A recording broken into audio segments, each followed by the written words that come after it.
ઇફકોના chairman Dilip સંઘાણીનું નિવેદન, વિકાસ સિવાય હાલ કોઈ વાત નથી, ખેડૂતો માટે નક્કર કામગીરી કરવામાં આવે છે, વાદ વિવાદ નહીં, વિકાસ સિવાય વાત નહીં, હું કોઈ જૂથવાદમાં પડવાનું નથી તેવું સંઘાણીનું કહેવું છે। ચૂંટણી બિનહરીફ જીત્યા બાદ રાજકોટ પહોંચ્યા દિલીપ સંઘાણી, રાજકોટ એરપોર્ટ પર સંઘાણીનું ભવ્ય સ્વાગત કરાયું। ઇફકોમાં જયેશ રાદડિયાની જીત બાદ ભાજપમાં મોટો ભડકો થયો છે અને સૌરાષ્ટ્રના સહકારી આગેવાન બાબુ નસીતે જયેશ રાદડિયા સામે મોરચો માંડ્યો। ઇફકોની ચૂંટણી બાદ સહકારી ક્ષેત્રમાં ભાજપનો આંતરિક વિવાદ સપાટીએ આવ્યો છે। રાજકોટના જ એક સહકારી આગેવાન હવે આ મામલે જંગે ઉતર્યા છે। ઇફકોમાં જયેશ રાદડિયાની જીત બાદ ભાજપમાં મોટો ભડકો થયો છે। ભાજપમાં હવે પાર્ટી સામે વિરોધના સૂર ઉઠ્યા છે। ત્યારે સૌરાષ્ટ્રના સહકારી આગેવાન બાબુ નસીતે જયેશ રાદડિયા સામે મોરચો માંડ્યો છે। પક્ષના મેન્ડેટની અવગણના કરનારા રાદડિયા સામે તાત્કાલિક કાર્યવાહીની માંગણી ઉઠી છે। સૌરાષ્ટ્રના સહકારી આગેવાન બાબુ નસીતે જયેશ રાદડિયા સામે મોરચો માંડી આક્ષેપો કરતા ખળભળાટ મચી ગયો છે। બાબુ નસીતે ઇલુ પ્રથા દૂર કરવાની પાટીલની પહેલની પ્રશંસા કરી, સાથે જ ભાજપના મેન્ડેટનો અનાદર કરનાર સામે કાર્યવાહીની માંગ કરી। બાબુ નસીતે કહ્યું કે જેમ મારી સામે કાર્યવાહી થઈ છે તેમ જયેશ રાદડિયા સામે પણ કાર્યવાહી કરવામાં આવે। ઇફકોની ચૂંટણીમાં બિપિન પટેલની હાર નથી થઈ, પરંતુ ભાજપની હાર થઈ છે। બીજી બાજુ સહકારી આગેવાન બાબુ નસીતના આક્ષેપો પર જયેશ રાદડિયાએ પલટવાર કર્યો છે। રાદડિયાએ કહ્યું કે મેં પાર્ટી વિરુદ્ધ કોઈ કામ કર્યું નથી, જે લોકો મારો વિરોધ કરે છે તે લોકો ખેડૂત વિરોધી છે। મેં પાર્ટી માટે લોકસભા ચૂંટણીમાં કામ કર્યું છે। રાદડિયાએ વધુમાં કહ્યું કે આજ દિન સુધી મેન્ડેટની જાણ મને નથી। મેં મેન્ડેટના નિર્ણય પહેલા ફોર્મ ભર્યું હતું, સમગ્ર બોર્ડના નિર્ણયને લઈ ફોર્મ ભર્યું હતું। એ બિપિનભાઈની હાર નથી, એ ભારતીય જનતા પાર્ટીની હાર છે એવું હું માનું છું। આપણી માની હાર થાય ત્યારે કોઈ મૂંગું ન બેસી શકે, અને ત્યારે હું એવું માનું છું, પાટીલ સાહેબને પણ કહેવા માનું છું કે 113 મત જીતેલા ઉમેદવારને મળ્યા છે, તો એ જીતેલા ઉમેદવાર જે 113 લોકો છે આઈડેન્ટિફાય થાય, એમની સામે મારી ઉપર જેવા પગલાં લેવામાં આવ્યા હતા એવા જ પગલાં લઈએ। હું આજે ઇફકોમાં જીતીને આવ્યો, હું ભારતીય જનતા પાર્ટીનો કાર્યકર્તા છું। સામેવાળો કોંગ્રેસનો કોઈ જીતો હોય તો સ્વાભાવિક રીતે કહી શકીએ કે કોઈ કોંગ્રેસને આપણે મદદ કરી હોય। હું પણ ભારતીય જનતા પાર્ટીનો ધારાસભ્ય છું અને કાર્યકર્તા છું, એટલે ઇફકોની અંદર પણ ભાજપની જીત થઈ છે। સૌરાષ્ટ્ર બાદ હવે મધ્ય ગુજરાતના એપી સેન્ટર વડોદરામાં ભાજપનો વિખવાદ સપાટી પર આવ્યો। 2 દિવસથી સૌરાષ્ટ્રમાં ભાજપનો આંતરિક ઉભરો સામે આવી રહ્યો છે, ત્યારે હવે આ વિવાદ મધ્ય ગુજરાત સુધી પહોંચી ગયો છે। મધ્ય ગુજરાતના એપી સેન્ટર વડોદરામાં ભાજપમાં ભડકો થયો। મતદાન પૂર્ણ થતાં જ ભાજપનો આંતરિક વિવાદ સામે આવ્યો છે। વડોદરાના ભાજપની વોર્ડ કક્ષાની જૂથબંધી સપાટી પર આવી। ભાજપ મહિલા કોર્પોરેટર સામે પક્ષના કાર્યકરોએ દેખાવો કર્યા। બહિષ્કારના પોસ્ટર સાથે આજવા રોડ પર દેખાવો કર્યા। અગાઉ ભાજપ કાર્યકર્તા હિરેન બ્રહ્મભટ્ટ સામે મહિલા કોર્પોરેટરે લગાવ્યા હતા આક્ષેપો। હવે હિરેન બ્રહ્મભટ્ટના સમર્થનમાં કાર્યકર્તાઓ સામે આવ્યા। મહિલા કોર્પોરેટર માફી માંગે તેવી માંગ કરી। ગુજરાતમાં મતદાને 5 દિવસ બાદ સુરતના કોંગ્રેસના ઉમેદવાર નિલેશ કુંભાણીનો હાઈ વોલ્ટેજ ડ્રામા, કહ્યું કે મેં કોંગ્રેસ સાથે 2017નો બદલો લીધો।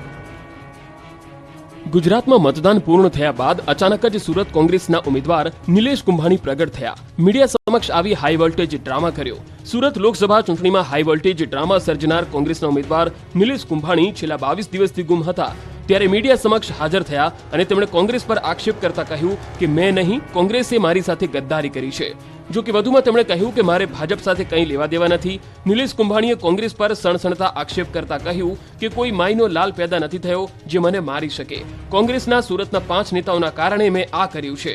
મારા ઠેકેદારો કોંગ્રેસના કાર્યકર્તાઓ છે, હું અને મારા ઠેકેદારો એક સાથે છીએ। કોંગ્રેસે વિરોધ કરવાનું શરૂ કર્યું એટલે કોંગ્રેસના નેતાઓએ 2017માં મારી સાથે બદલો લીધો, એટલે મેં આ પરિવાર સાથે બદલો લીધો છે। મારા ઠેકેદારો અને કાર્યકર્તાઓએ બદલો લીધો અને હું પણ તેમાં સાથે છું। તો મારા નિવેદનથી કોંગ્રેસને કોઈ નુકસાન ન થાય એટલા માટે હું ચૂપ હતો તેવો દાવો કર્યો। પરેશ ધાનાણી, શક્તિસિંહ ગોહિલની મર્યાદા નડતી હતી, એટલા માટે નિવેદન આપવા ચૂંટણી પતે પછી મારે હાજર થવું હતું। ચૂંટણી પૂર્ણ થતા નેતાઓ હળવા ફૂલ થયા। વિજાપુરના ભાજપના ઉમેદવાર સીજે ચાવડાએ ગાયું ભજન। તાજેતરમાં જ લોકસભાની ચૂંટણી અને પેટા ચૂંટણી માટેનું મતદાન યોજાયું હતું, ત્યારે પેટા ચૂંટણીમાં વિજાપુર બેઠકના ભાજપ ઉમેદવાર ચૂંટણી બાદ હળવા મૂડમાં જોવા મળી રહ્યા છે। સીજે ચાવડાનો અલગ અંદાજ સોશિયલ મીડિયામાં વાયરલ થઈ રહ્યો છે। ચૂંટણી બાદ જાણે હળવાશ અનુભવતા હોય તેમ પામોલ ગામે તેઓ ભજન કીર્તન કરતા જોવા મળ્યા હતા। અલગ અંદાજમાં જોવા મળેલા સીજે ચાવડાનો એક વિડીયો વાયરલ થઈ રહ્યો છે। ઉલ્લેખનીય છે કે પામોલ ગામે આયોજિત ધાર્મિક પ્રસંગમાં હાજરી આપી તેમણે ભજનનો લાભ લીધો હતો। ધોરણ 10નું 82.56% પરિણામ જાહેર થયું. 30 વર્ષનું રેકોર્ડ બ્રેક પરિણામ છે અને ગરીબ ઘરની વિદ્યાર્થીનીઓએ માર્યો ડંકો.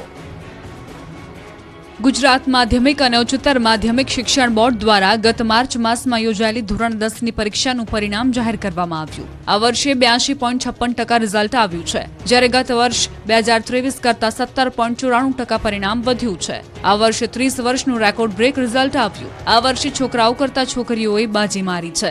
2023 કરતાં આ વર્ષે 17.94% વધુ પરિણામ આવ્યું છે. સૌથી વધુ ગાંધીનગર જિલ્લાનું 87.22% પરિણામ આવ્યું. સૌથી ઓછું પરિણામ 74.57% પોરબંદર જિલ્લાનું આવ્યું છે. રાજકોટનું પરિણામ ગયા વર્ષની સરખામણીએ 12.49% વધીને 85.23% આવ્યું છે. સારું પરિણામ આવતા વિદ્યાર્થીઓમાં ખુશીની લહેર. સુરત જિલ્લાનું 86.75% પરિણામ જાહેર કરવામાં આવ્યું. સુરતમાં ગેરેજ ચલાવનારની પુત્રી 10મા ધોરણમાં સારા માર્ક્સ સાથે પાસ થઈ, તો બીજી તરફ ચાલુ પરીક્ષાએ પિતા ગુમાવનાર પુત્ર પણ સારા માર્ક્સ સાથે પાસ થયો છે. ધોરણ 10ના પરિણામમાં અમદાવાદની રિયા શાહ વિદ્યાર્થીઓ માટે પ્રેરણાદાયક બની. રિયાના માતા પિતા મૂકબધિર છે, સાંભળી કે બોલી શકતા નથી, છતાં સંઘર્ષના વાતાવરણમાં રિયાએ ધોરણ 10ની પરીક્ષામાં 93% મેળવ્યા. તો અમદાવાદમાં એક સામાન્ય પરિવારના દીકરા નિત્ય પવારે ધોરણ 10માં 94% મેળવ્યા છે. પિતા કમ્પ્યુટર ઓપરેટર છે. સામાન્ય પરિવારની એક દીકરી ધ્વની બારિયાએ 94% પરિણામ મેળવી પરિવારનું નામ રોશન કર્યું છે. આ બાજુ વડોદરા જિલ્લાનું 77.20% પરિણામ આવ્યું. વડોદરામાં પાણીપુરીની લારી ચલાવનારની પુત્રીએ ધોરણ 10ના પરિણામમાં ડંકો વગાડ્યો. નારાયણ સ્કૂલમાં અભ્યાસ કરતી પૂનમ કુશવાહાએ ધોરણ 10ની પરીક્ષામાં 96% સાથે 99.72% મેળવ્યા છે. અમદાવાદની રાજસ્થાન સ્કૂલની મનમાની સામે આવી. અમદાવાદની કેટલીક ખાનગી સ્કૂલો દિવસેને દિવસે દાદાગીરી કરવા લાગી છે. ગરીબ બાળકો સાથે ભેદભાવની અનેક ફરિયાદો ઉઠી રહી છે, ત્યારે હવે અમદાવાદની રાજસ્થાન સ્કૂલ વિવાદમાં આવી છે. રાજસ્થાન સ્કૂલમાં બાળકોને પ્રવેશ મુદ્દે બવાલ થઈ છે. શાહીબાગમાં આવેલી રાજસ્થાન શાળાએ સ્કૂલમાં બાળકોને પ્રવેશ ન આપતા વિવાદ થયો છે. શાળામાં મોટી સંખ્યામાં વાલીઓએ હોબાળો કર્યો. શાળા ખાતે મોટી સંખ્યામાં વાલીઓ પહોંચ્યા હતા અને ધોરણ 8 બાદ ધોરણ 9માં પ્રવેશ ન આપતા વાલીઓ રોષે ભરાયા. વાલીઓએ ડીઈઓના આદેશના પણ અનાદર કર્યાનો આરોપ લગાવ્યો. ભરૂચમાં સુરક્ષાને લગતી માહિતી મોકલવાનો આ મામલો છે અને સીઆઈડી ક્રાઇમે જાસૂસ પ્રવીણ મિશ્રાને સાથે રાખી તપાસ હાથ ધરી. અંકલેશ્વર સ્થિત તેના ભાડાના મકાનમાં તપાસ કરી દેશની ગુપ્ત માહિતી પાકિસ્તાનને પહોંચાડતો હોવાનું આવ્યું હતું બહાર. મોરબીના યુવાનોએ પેલેસ્ટાઇનના ધ્વજ લગાવવાના મામલે એસઓજીને મહત્વની સફળતા મળી છે. યુવકો મોરબીના હોવાનું એસઓજી ટીમની તપાસમાં ખુલ્યું છે.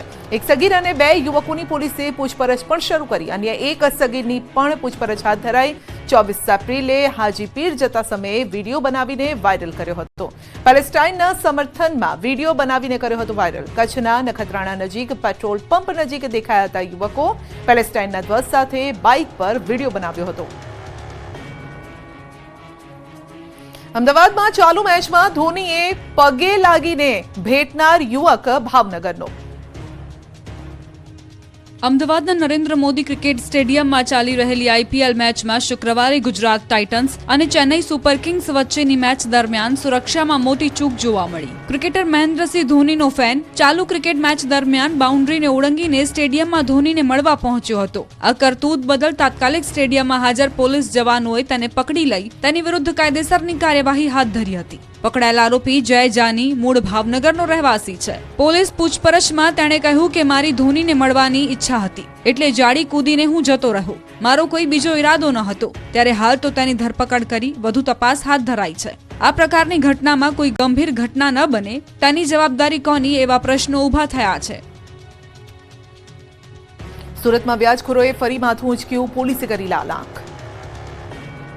સુરતમાં ફરી એકવાર વ્યાજખોરોનો ત્રાસ વધી રહ્યો છે. વ્યાજના વિષચક્રમાં પરિવારો ફસાઈ રહ્યા છે, ત્યારે સુરત પોલીસે વ્યાજખોરો સામે લાલાંક કરી છે. સુરતની કાપોદ્રા પોલીસે 5 વ્યાજખોરો સામે પગલાં લીધા છે અને 5 વ્યાજખોરોની ધરપકડ કરી છે.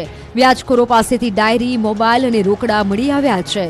તપાસમાં સામે આવ્યું છે કે વ્યાજખોરો વ્યાજે આપેલા રૂપિયા લેવા લોકોને દબાણ કરતા હતા અને ફોન કરી વારંવાર ધમકી આપતા હતા. આ અંગેની ફરિયાદો મળતા પોલીસે વ્યાજના વરુઓને પકડી જેલ હવાલે કર્યા છે. અમરેલીના લીલિયામાં ગુંડાઓ બન્યા બેફામ. ધોળા દિવસે થઈ લૂંટ. અમરેલીના લીલિયામાં લૂંટારુઓ બેફામ બની ગયા છે. લૂંટારુઓને જાણે પોલીસનો કોઈ ડર ન હોય તે રીતે લૂંટ ચલાવી ડરનો માહોલ ઉભો કર્યો. લીલિયાના ક્રાકચ ભોરિંગડા રોડ પર એક વેપારીને લૂંટી લેવાયો. ઇમિટેશન જ્વેલરીની દુકાન ચલાવતા મનોજભાઈ માંગરોલિયા પોતાની દુકાનમાં હતા ત્યારે કેટલાક શખ્સો બાઇક પર આવ્યા હતા અને દુકાનમાં ઘૂસી પહેલા તો વેપારીને ધાકધમકી આપી હતી અને બાદમાં વેપારી પાસેથી 1,90,000 ભરેલી બેગ લઈને ફરાર થઈ ગયા હતા.